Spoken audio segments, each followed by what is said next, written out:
তরুণদের সিদ্ধান্তে বাংলাদেশ বদলাবে। গণভোটে আমাদের মার্কা হ্যাঁ এর মার্কা। এবারের নির্বাচনের অন্যতম প্রধান একটা দিক হচ্ছে তরুণদের একটা বিরাট অংশ, প্রায় 40-এর কাছাকাছি শতাংশ তরুণরা এবার ভোটার। যেই তরুণরা কখনো ভোট দেখে নাই, ভোট কি জিনিস, এই যে আমরা মানুষের কাছে গিয়ে ভোট চাচ্ছি, মানুষ ভোট কেন্দ্রে যাবে, বাছাই করবে কে কাকে ভোট দিবে, এই বাছাই করার ক্ষমতাও কেড়ে নেওয়া হয়েছিল ফ্যাসিবাদের আমলে। শুধু যে বিরোধী পক্ষের ভোটের অধিকার কেড়ে নেওয়া হয়েছে তা না, আমাদের এই ফেনীতে আওয়ামী লীগেরও যারা কিছুটা বিদ্রোহী প্রার্থী ছিল তাদেরকেও নির্বাচন করতে দেওয়া হয় না। ইভেন সাধারণ আওয়ামী লীগের সমর্থক সেও একটা নির্বাচন করতে চেয়েছিল ইউনিয়ন পরিষদে, তাদেরকে পর্যন্ত অপহরণ করে তাদের নির্বাচন করার অধিকার কেড়ে নেওয়া হয়েছিল। সুতরাং ফ্যাসিবাদের রূপ কীরকম হতে পারে সেটা আমাদের ফেনীর মানুষেরা দেখেছে। ব্যবসায়ীরা ব্যবসা করতে পারে নাই, আপনার দোকানদাররা দোকান করতে পারে নাই, ইভেন তরুণী মেয়েরা পর্যন্ত তাদের সম্ভ্রম রক্ষা করে শিক্ষা প্রতিষ্ঠানে যাওয়ার ক্ষেত্রেও তাদের কষ্ট হয়েছে। আমরা মনে করি এবারের নির্বাচনে তরুণরা একটা বিরাট ডিসাইডিং ফ্যাক্টর।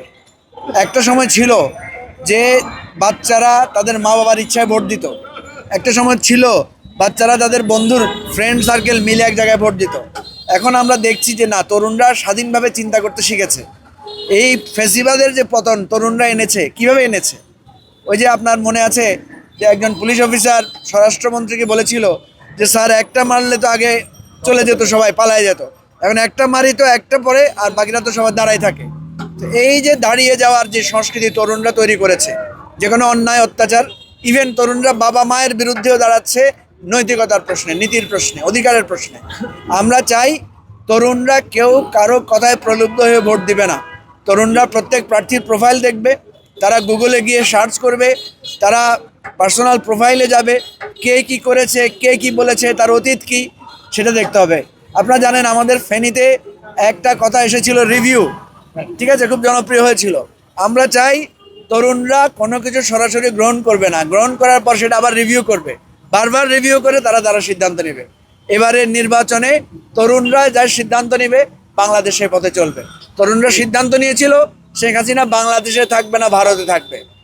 তরুণদের সিদ্ধান্তে শেখ হাসিনা আজকে ভারতে, তরুণদের সিদ্ধান্ত শেখ হাসিনাকে পালিয়ে যেতে হয়েছে।